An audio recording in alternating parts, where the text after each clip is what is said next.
Welcome back to Science versus Conspiracy over Coffee, the show that explores what can't easily be categorized or explained away. I'm your host on this journey into the unknown. My name is Bob, otherwise known as Conspiracy. Brew some coffee, pull up a chair, and open your mind. Today on Science versus Conspiracy, we are joined by Wanako Oberhuber. Wanako has experience with various energy working techniques and has dabbled in mysticism and is a firm believer in miracles and the power of creativity. He's also an artist and host of the podcast, The Holy Spirit's Curriculum of Joy. Welcome to the show, Wanako. You have an interesting portfolio of topics that you're interested in talking about. But first off, can you tell us about yourself?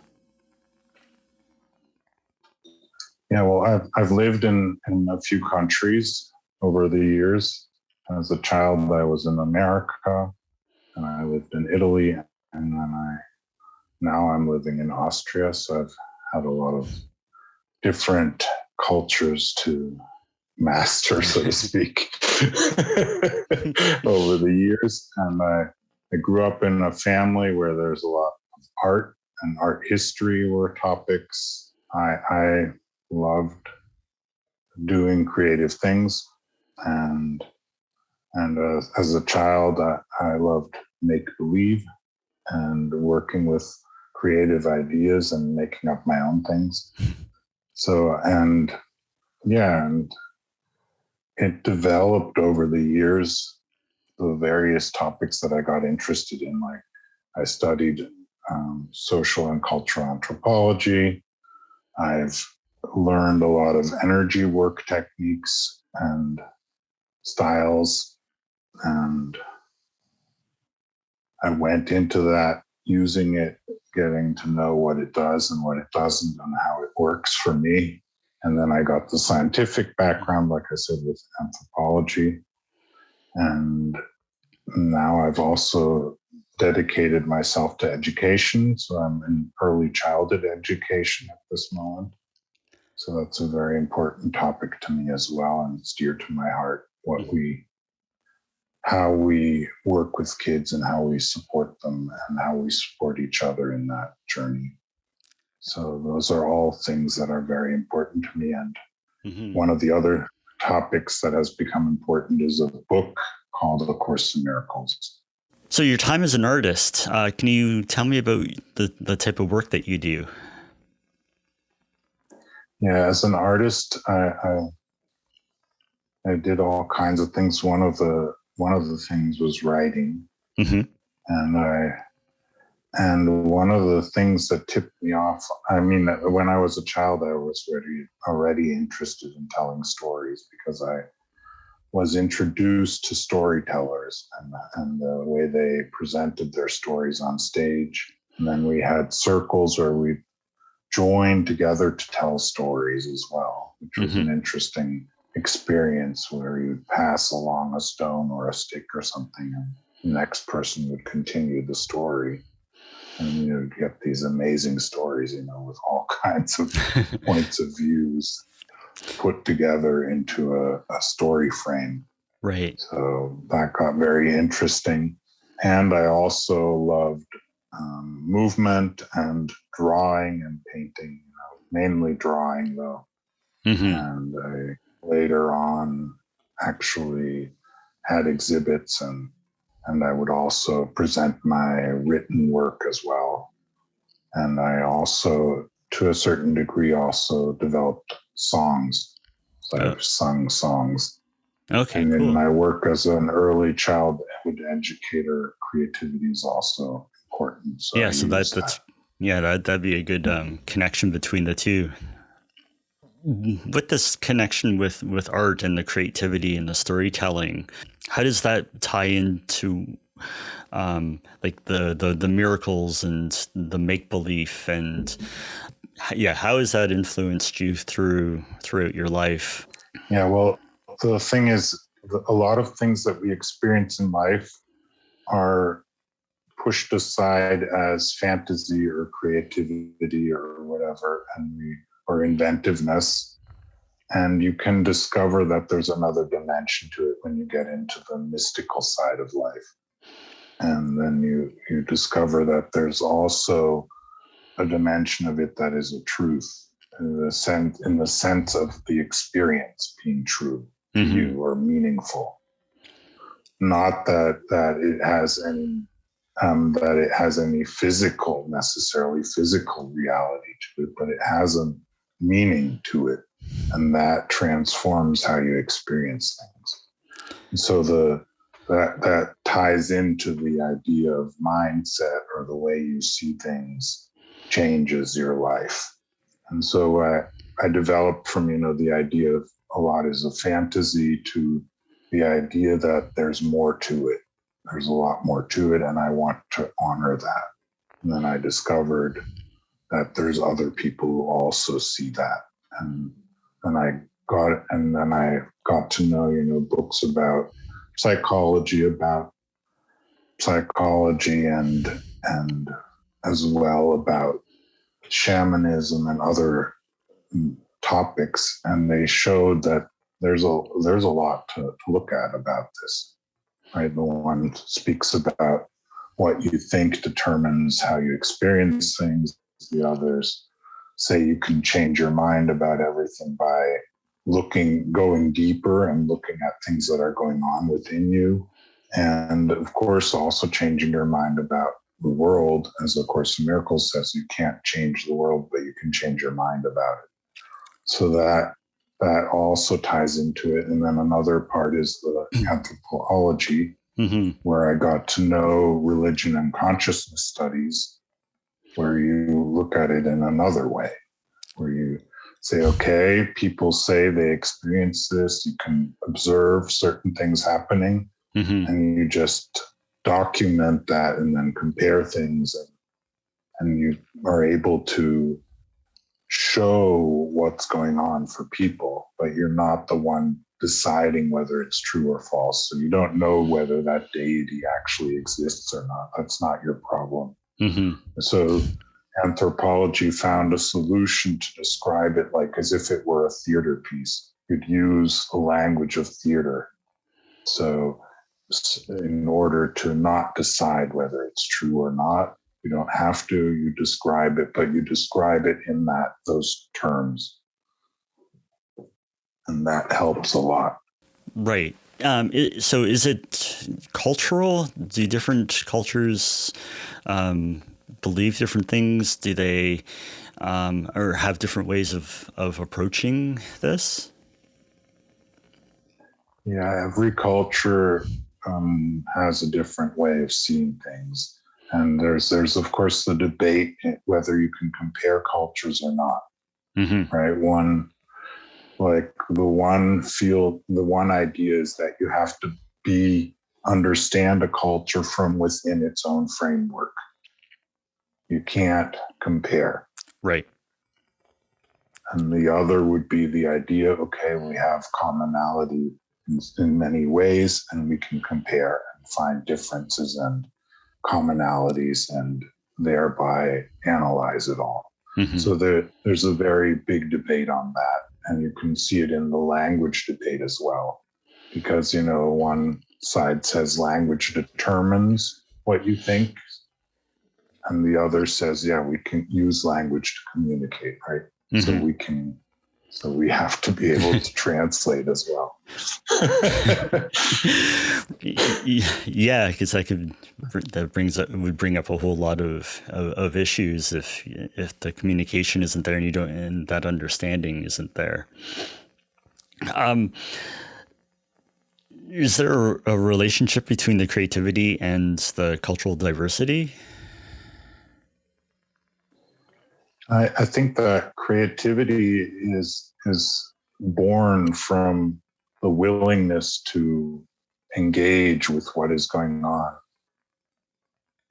and to be willing to let these things combine in ways that you would only come up because of what's going on within you, your willingness to put it together in a way that fits to your experience, or allow your experience to develop because of the things that you're experiencing, and transform your experience. So it's I think creativity is a very complex topic, and I've read books about it, and they all have different views, and they also speak about flow states, which you then find, if you want to compare things and allow yourself to compare, you can say flow states. And there's trance states in the mystical traditions, in the various spiritual traditions, and they come. And then one psychology also has, some psychologists have discovered that you can say, okay, you see the world differently depending on which state of mind you're in. Right. Which makes a huge difference. So if you're in a trance state, you're going to have a different experience of what's going on. And if you're in a other state of mind, and you will come to different conclusions. And so this one psychologist said, well, if you're in a different mind state, you would need a different type of science to work there. Oh, that's really interesting. So I thought that was really amazing, to say, okay, I need a different science for every type of state of mind that I'm in, because it won't work to put it all with one type of science. Yeah, that's really interesting. I never really thought of it that way, because you hear the mystic stories of the Native Americans and how they go on these vision quests, and then other states with using like drugs like ketamine to work out social anxiety and depression, feelings of the anxiety and depression. So those would need, I guess, a couple like different ways of dealing with it, and different forms of science, and different approaches to those different states that you get put into. Yeah, and you also have different ways of getting into these altered states.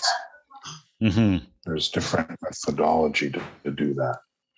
And we are, you can do it with various methods, and so that also makes a difference.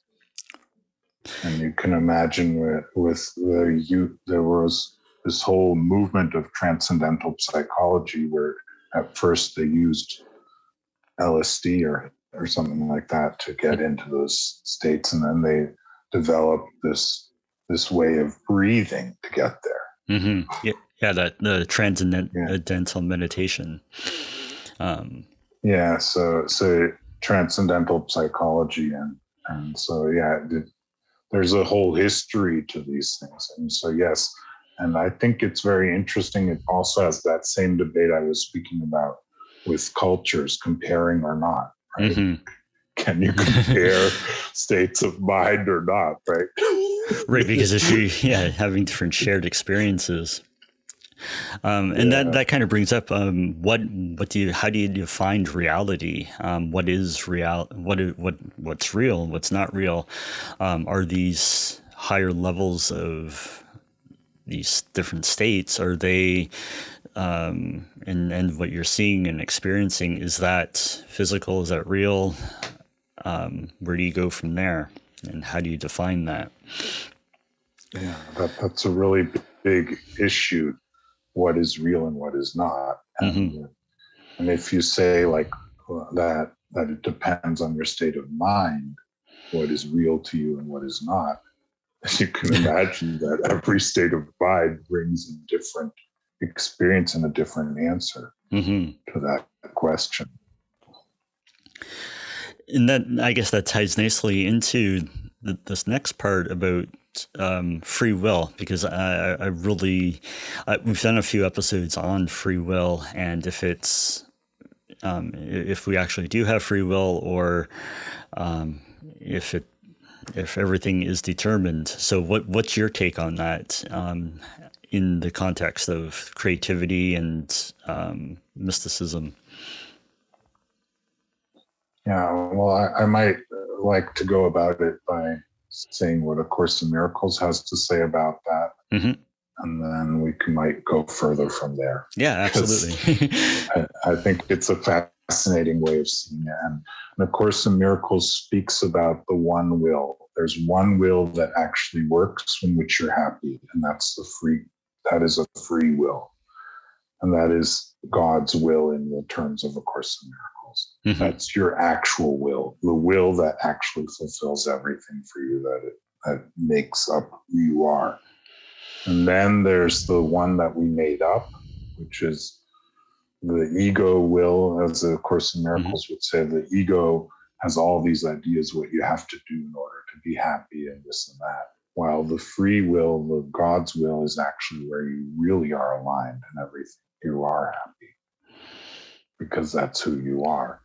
So I think that's a very big question. Is free will the right to decide things, or is free will when you are free through the way you are applying will? Because I think that's a big thing. The most talks about free will is what, like you were saying, are you determining what happens or not? But that's not, in A Course in Miracles, it's not about whether you determine what happens, but whether you are free. Right. Yeah. So free will, or is it free choice? Do you have that choice? So the choice is between whether you are choosing something that makes you unhappy or separate from others or from your experience, or whether it joins you with who you are. And that would be the only choice in A Course in Miracles, is between separation thinking and the thinking that actually acknowledges the oneness of our nature. So in terms of miracles, is that something that we have to be in a certain state of mind to experience and witness? Does it happen spontaneously? Can you just explain that a little bit more? The idea of miracles. Well, in A Course in Miracles, miracles are determined by the cause, not by what happens. So it's a miracle when it's a thought of love. A thought of love is already a miracle. Okay. So it's not about these fantastic things that people experience in what they call miracles, but it's about the choice you've made. Right. So it's not you're surviving a car crash and it was a miracle that you survived it. That's not the type of thing that you're talking about. Yeah, that can be what happens, but it's the choosing love that determines that it's the miracle. That's the miracle. What follows, that can be the cause of something that happens that is according to what we usually experience a miracle, right? Because it's so different, so wonderful, and so joyful. But the cause needs to be love. Otherwise, it's not really what A Course in Miracles calls a miracle. Okay, so the mindset that you have to be in, the mindset that you have to be in, you have to be in a not filled with love, but you have to be open, and I guess what you're saying is you have to be open and willing to accept people and love. And not be full of hate, I guess, is what I'm trying to say. To be more open to it. It's determined by a choice. And it doesn't have to last long or anything. It can be a moment, right? A choice that you made in the moment. It doesn't have to be anything long-winded. Or it might be, like you said, you just open up to that, right? You're open, and then you are willing to experience it, right? Right. So, yeah. So the secrets of with the power of turning inward and connecting to your inner self, like that's all part of making the miracles happen, I guess. And is that like the self-reflection? Like, do you need to be?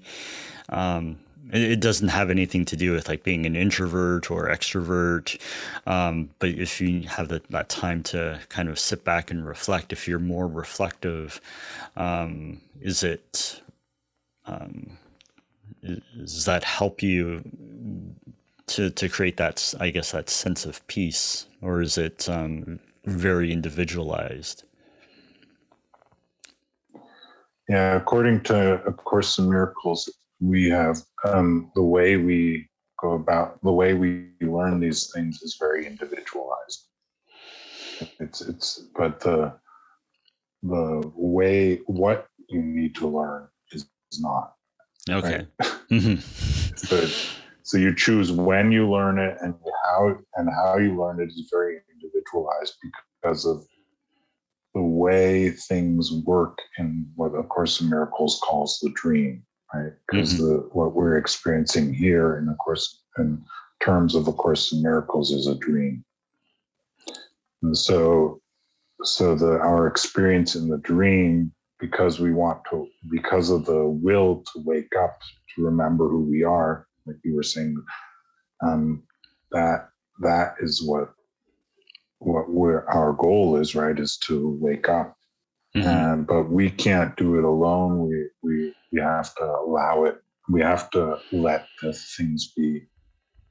Yeah, it's like, actually, it's a way of surrendering to who you truly are, rather than to who you think you are. Right? Because if I buy into who I think I am, I'm always buying into things that separate me from others or make me special or something. And A Course in Miracles says, no, we don't need specialness. We may be different because of the function we have within the dream experience, right? But not because we're special. Have you experienced any miracles or anything that's been kind of life-changing that put you on a certain path, on this path? Well, I guess there's many things that are miracles, because every time that I was able to allow myself to experience love or well-being or whatever, and say, okay, all is fine, all is okay the way it is, right? That is a miracle in itself, because it's so common to think that there's a problem everywhere. So I think you were trying to say that you wanted to hear one of the more tangible experiences that one can describe. Yeah. As different from other experiences that changed things. And yes, there are experiences that I've had, but they're so individualized, and yet they're also something that probably many other people have experienced. And one of the things that I've experienced is that it often comes when you are in a point in your life where you are wondering whether this is what all that there is, whether it's enough, right? Because you might be like, oh my, is this what it is all about? And I remember asking the questions, who am I, right? What am I here for? Why am I? These general topics that I think is very general to everyone. And when you experience all these things that are challenging, and then you're so challenged that you're like, I need help here. I Mm-hmm. don't know what to do with this. And then things would come up often, as a response to that urge, that need to find a way that works. Mm-hmm. Yeah, and I hear And that so often that when if you're looking and searching and actively searching it out and you can't find it, and then you stop and you kind of give up, and then all of a sudden it just floods you with what the answer that you were seeking. So it's almost like you have to just relax and know that put it out in the universe, but know that it's going to happen at some point, and don't force it, I guess. I think you can't force it, but it's not always, the relaxation doesn't necessarily come when you expect it. Mm-hmm. So there might be a lot of pressure. You might be going, hey, I need an answer right now. And then sometimes the answer comes because for some reason you let it happen. Mm-hmm. I cannot determine why or how but according to the way I understand it, you make a decision. I really want to know. I'm sincere about this, right? I really want to get something. Mm-hmm. And then then something does happen, right? Like, or in my case, I remember where I was saying, there's more to this. What these things that I'm imagining, they're not just imaginings. They're not just make believe. They're not just fantasy. There's more to it. Mm-hmm. And then I read a book about shamanism where these various things that people experience within them are taken seriously and it was written by psychologists, the book that I read, right? But I mean, Mm-hmm. it's taken seriously, and actually there are really, really positive results from it. And then suddenly I felt validated in my understanding, and then things have shifted, and where I could suddenly say, okay, maybe I'm not the victim of the world that I see here. Mm-hmm. Right? Maybe not everything is against me, right? Right. Maybe I'm not alone here, right? With my thoughts or my experience. Yeah, what are some of those lessons, I guess, that psychologists are now learning from some of the shamans and that? Yeah, well, I think one of the beautiful things about it is that through methods from shamanism, people were able to heal trauma that was very long lasting or very persistent. Mm-hmm. They were able to look at things. And I mean, before the psychologists were researching dreams as well, but it was different. But yes, many things resolve in what we think are dreams, right? You can resolve things, in what we think have thought as of dreams. Mm-hmm. But there's more to it, because why would it solve something if it were just a working up of issues that you have in your daily life? I can't imagine that that's all that there is to it. Mm-hmm. Right? There's more, because how can you resolve issues like, being afraid of heights or whatever there might be in your life, and then you start flying in your dreams and seeing things from up above, and then these fears start to resolve themselves, and then you feel better and you can deal with it in a different way. And I think there's more to it, because the flying implies also freedom. So you're letting go of fear implies also a much greater freedom. We were speaking of the powerful will that frees you, right? A will that is actually freeing. That's what comes up there. A will that is free because you feel free. Mm-hmm. And all these constraints that you think you have may not be there the way you think they are. And a lot of it is determined by the way you see it. Right. So you get the connection between dreams and creativity. I know from myself, my own experience, that a lot of my early, I guess, experiments with painting and drawing and stuff like that, the ideas came from dreams. And not necessarily the experiences that I've had, but the dreams that whatever it is, that processing or working out, it, there's some, there's something there that's not just a bunch of neurons firing. Yeah, there's something more there, and that's the I think that's part of what mysticism is. It explores what that which is more to the experience. And that's the same as in your, so to speak, bodily waking state. You also often have this feeling there's more to it than what I'm seeing here.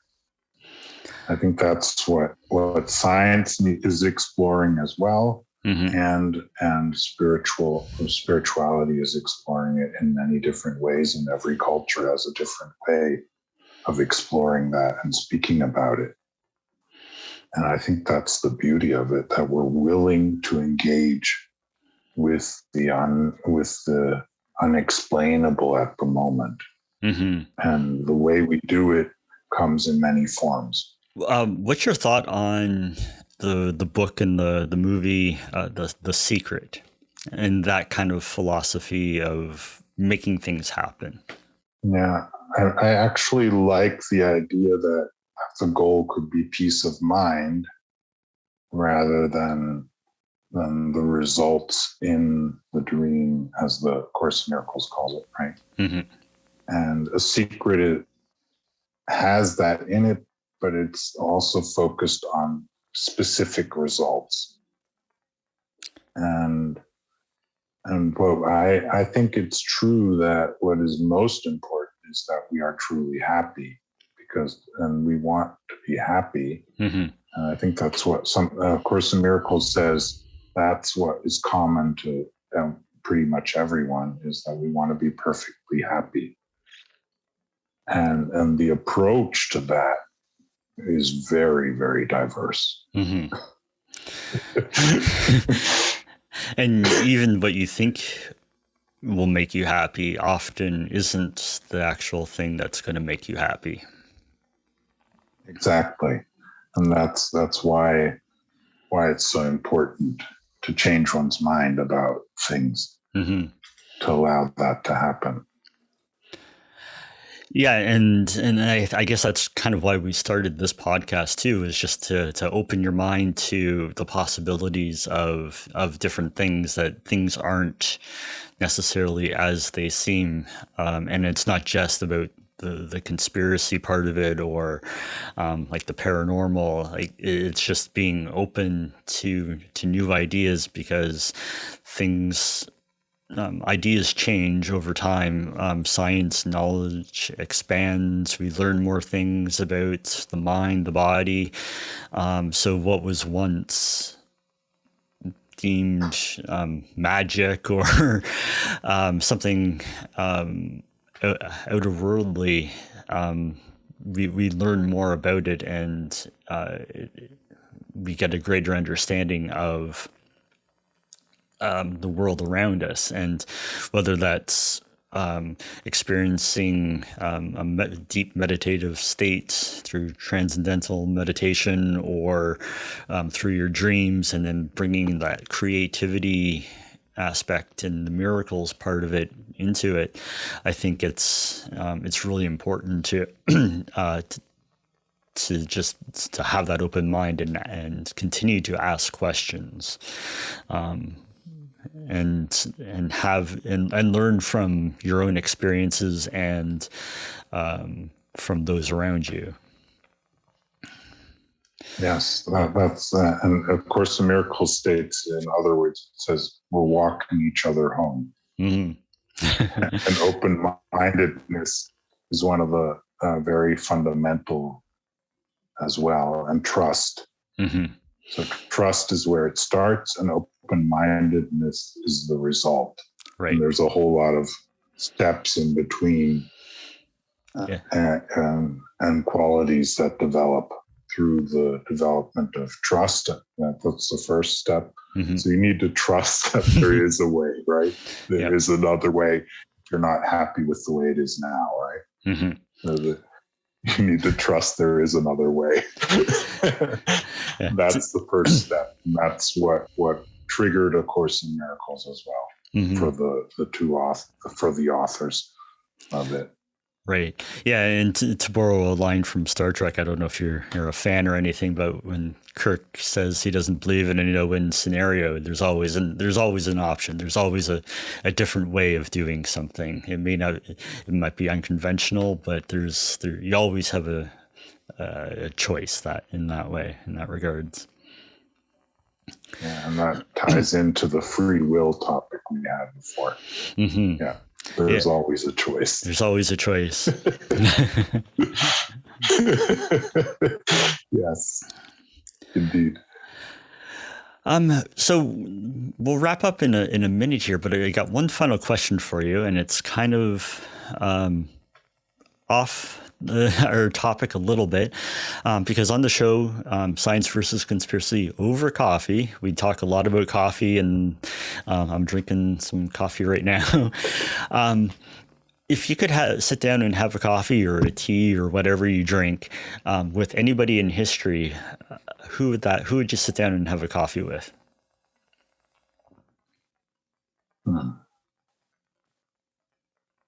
That's a good question. At the moment, I'd probably say it would be interesting to get to know Jesus Christ as a human being. Yeah.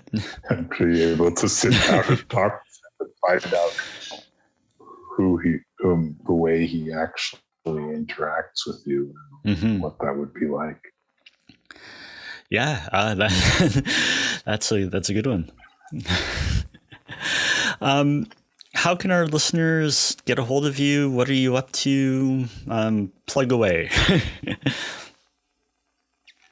Yeah, so I have a podcast of my own, mm-hmm. which is also very open-minded, like you were mentioning yours is, and it's called The Holy Spirit's Curriculum of Joy. And I see it as an interdisciplinary endeavor. Okay. Whereby, of course, the ideas from A Course in Miracles are part of it almost every time. Mm-hmm. But I've also have episodes without ideas from A Course in Miracles mentioned clearly in it. But usually I mention them openly, and people can comment on them and so on. So mm-hmm. So you can reach me through that. Okay. And through Facebook. I have a Facebook group with that name, and I have a channel on Telegram where I record the podcast live. Mm-hmm. So it's a live stream recording where people can join in and comment and ask questions.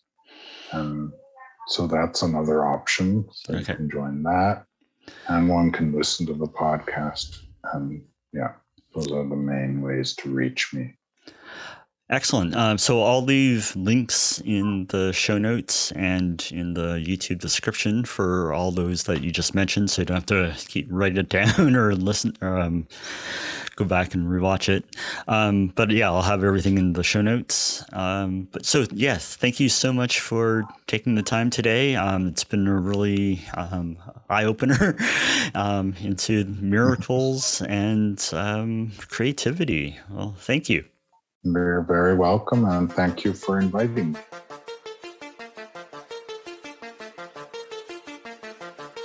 Well, that's the show for this week. If you enjoyed it, please hit the subscribe button wherever you listen to your podcasts. If you like the show but want to hear it ad-free, head over to Apple Podcasts and click on our premium podcast service, where you get ad-free content and early access to our episodes.